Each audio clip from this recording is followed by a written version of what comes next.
nom du Père, du Fils et du Saint-Esprit. Amen. La paix de Jésus soit dans votre maison. J'espère que vous allez bien, que vous êtes dans la paix et la joie de Jésus. Alléluia. Eh bien, on attaque tout de suite la lecture du jour. Déjà, bon dimanche, Sainte Messe à vous. Que ta parole, ô Jésus, rentre dans mon esprit, que ma bouche la proclame et que mon cœur l'accueille. Amen. Alors, l'impôt dû à César. Les pharisiens se déplacèrent pour voir ensemble comment prendre Jésus au piège, dans ses propres paroles. Ils lui envoyèrent donc leurs disciples en même temps que des Hérodiens, et ces gens lui dirent : « Maître, nous savons que tu es droit et que tu enseignes les chemins de Dieu selon la vérité, sans te laisser influencer par personne, car tu ne cherches pas à te faire bien voir. Dis-nous donc, ton avis, est-il permis de payer l'impôt à César ou non ? » Jésus a déjà vu leurs mauvaises intentions.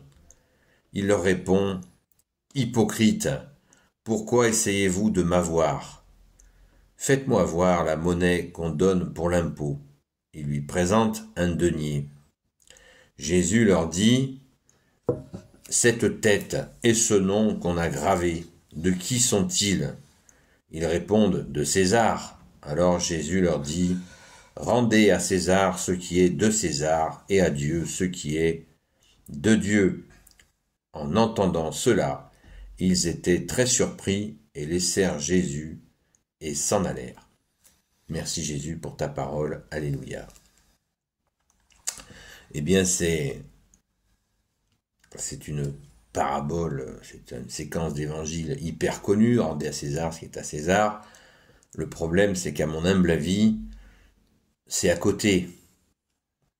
Jésus n'a pas fait un cours sur les impôts à ce moment-là, contrairement à ce que beaucoup disent. Bon, c'est moi qui avance ça. Qu'on me dise si j'ai tort, je reconnaîtrai mes torts si j'ai tort. Mais mon avis, Jésus ne fait pas un cours sur la conduite qu'on doit avoir par rapport aux impôts des autorités, des gouvernements, etc., etc. Parce que certains justifient cela pour dire « Ah, les impôts, c'est bien, puisque Jésus a dit qu'il fallait payer des impôts. » Personnellement, je ne pense pas que Jésus ait dit de payer des impôts. Je pense que Jésus a réagi à cette provocation, d'ailleurs la Sainte Écriture le dit très bien, puisque dès le début, on nous dit, les pharisiens se déplacèrent pour voir ensemble comment prendre Jésus au piège, dans ses propres paroles. L'idée sinueuse et diabolique, c'était de le faire périr le plus vite possible par les Romains. D'ailleurs, c'est ce qu'ils ont fait. Un peu plus tard. Mais justement, tout est dans le un peu plus tard. Pourquoi un peu plus tard ? Ben oui, parce que Jésus avait un plan d'action qui était entre les mains de son Père et de lui, de l'Esprit Saint, qui était 3 ans de vie publique. Ni 1 an et demi, ni 2 ans, ni 2 ans et demi, 3 ans. Donc, cette provocation était destinée à le perdre. Jésus le dit lui-même, si vous avez bien écouté. À le perdre plus vite. Donc, il n'était pas question de se laisser manipuler par les ténèbres. Donc ça, on peut le retenir. Merci Jésus de nous aider à ne pas nous laisser manipuler par les ténèbres qui peuvent accélérer notre chute, notre fin. Non, nous avons à prier, écouter Jésus, discerner, et pas nous jeter dans la gueule du loup. Là, c'est exactement ce qu'ils ont proposé. Et Jésus, il n'a pas été de main morte. Il leur dit « Hypocrite ». Hypocrite. Il leur met ça dans les gencives parce que il leur dit « J'ai vu votre stratagème ». Voilà, c'était un stratagème pour le faire périr le plus vite possible. Donc, soyons, à mon avis, il faut être raisonnable. Il faut comprendre la parole dans son contexte. Là, c'est très très précis.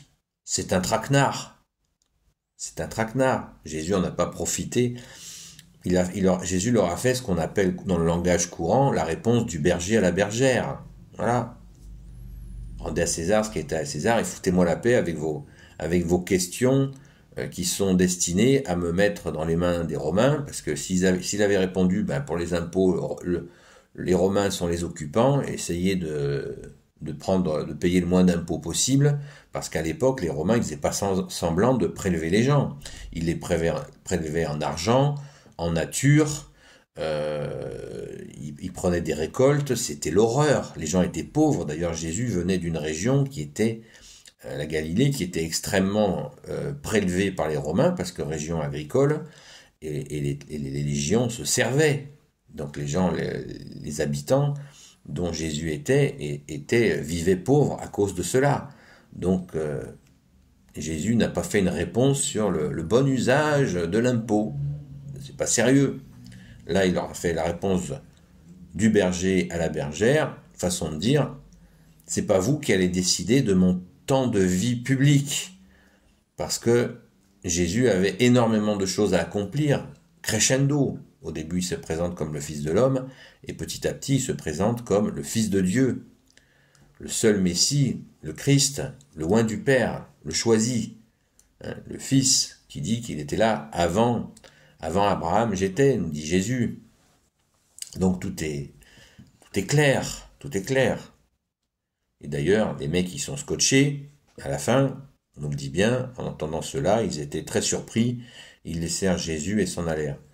Ben oui, ils ont pris Jésus, comme on dit chez nous, pour un perdreau de l'année, qu'ils allaient pouvoir manipuler avec, vous savez, quelques petites, au début, ils lui font plein de caresses dans le dos, pour derrière lui faire un bon croc en jambe. Et non, ça marche pas avec le Fils de Dieu, avec le Sauveur, avec notre bien-aimé Jésus, seul enseignant, ça marche pas. Ça marche pas. Il a parfaitement, Jésus sonde les cœurs et les reins.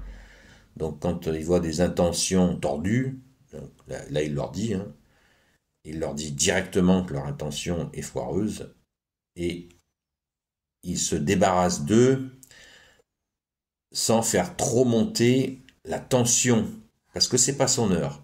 Voilà, ça n'est pas son heure. D'ailleurs, il leur dit.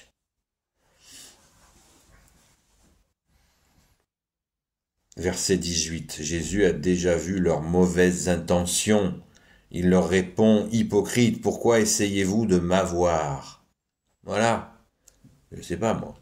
Donc c'est tout simple. Merci Jésus. Donc tirons bien l'enseignement de cela. Et nous pouvons bien sûr aussi, quand on nous propose une savonnette pour glisser dessus, eh ben, on n'est pas obligé d'aller glisser dessus. Voilà, prions. Prions Jésus pour nous aider à déjouer les plans de Satan, les plans de l'ennemi des âmes. Merci Jésus de nous y aider. Amen. Béni soit le Père, le Fils et le Saint-Esprit. Amen. Ô Jésus, toi qui peux tout et qui portes tout, toi le Sauveur, toi l'Emmanuel, je te confie toutes celles et ceux qui regarderont cette vidéo ainsi que leurs proches selon ta sainte volonté, ô Jésus. Sainte Marie, Reine des cieux, toi notre Sainte Mère, Saint Joseph, toi le juste et le saint, toi le sage, toi la terreur des démons, toi le saint gardien de la Sainte Église catholique apostolique, Sainte Marie-Madeleine, notre chère Sainte Patronne, et vous tous les saints et saintes amis de Jésus, je vous confie toutes celles et ceux qui regarderont cette vidéo ainsi que leurs proches selon ta sainte volonté, ô Jésus. Saint Michel Archange, Saint Gabriel Archange, Saint Raphaël Archange, et vous tous les anges qui servent Jésus, protégez-nous. On en a bien besoin, à la grâce de Jésus, bien entendu. Donc aujourd'hui, direction la grotte. La messe, c'est à 11 h, il y a encore un changement. La grotte est de nouveau ouverte, paraît-il, jusqu'au 6 novembre. Donc elle devait être fermée, et finalement, elle est ouverte. Donc rendez-vous à 11 h à la grotte. Rendez-vous à la montée pour ceux qui le souhaitent, pour prier à la montée à la grotte. Moi, je prie pour vous, tous ceux qui regardent ces vidéos, ainsi que vos proches, je prie pour vous à la grâce de Jésus. Merci. Merci à tous les amis de Sainte Marie-Madeleine qui se mettent en union de prière. Et arrivé à la grotte, je vous confie au pied des reliques de Sainte Marie-Madeleine, je vous confie à notre chère Sainte Patronne, et bien sûr toutes nos intentions. Donc rendez-vous ce soir à 20 h 30 sur TikTok, sur la chaîne Seul Jésus Sauve. Donc, Sainte Messe à vous. N'oubliez pas d'aller à la messe. Sainte Messe à vous. Bon dimanche. À très vite.